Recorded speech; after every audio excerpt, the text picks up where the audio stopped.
The samples in my mind were mainly corroborative. The reasons that I determined that these facilities were not or never could have been gas execution facilities are stated in my report. And it mainly is concerned with the design and fabrication of these facilities. The requirements necessary in the design of a facility that contains a highly explosive and highly poisonous gas.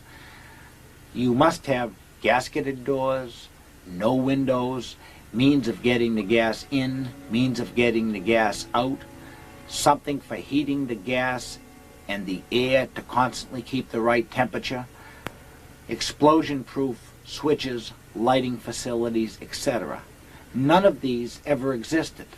We're talking about brick and mortar buildings without heat, with non-explosion proof lighting, without gasketed doors, in some cases without doors at all, and with crematories that opened very close or adjacent to the facility. If these facilities were used for gas execution facilities, if those persons operating the facilities didn't gas themselves to death at the same time that the executees died, they certainly would have been blown to bits when the gas exploded from a spark arc in a switch, the heat of a light bulb, or the gas approaching and getting into the crematory furnace. I mean, it's just ludicrous to consider that these facilities could have been used as gas chambers. And what I think I found particularly disturbing was that a bomb would drop maybe on a crowded, tented area, and then the drones would come down and... Please take your time.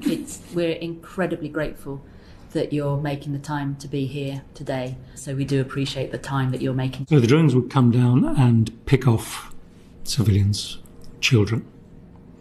And we had description after description. This is not, an occasional thing. This was day after day after day, operating on children who would say, I was lying on the ground after a bomb had dropped, and this quadcopter came down and hovered over me and shot me.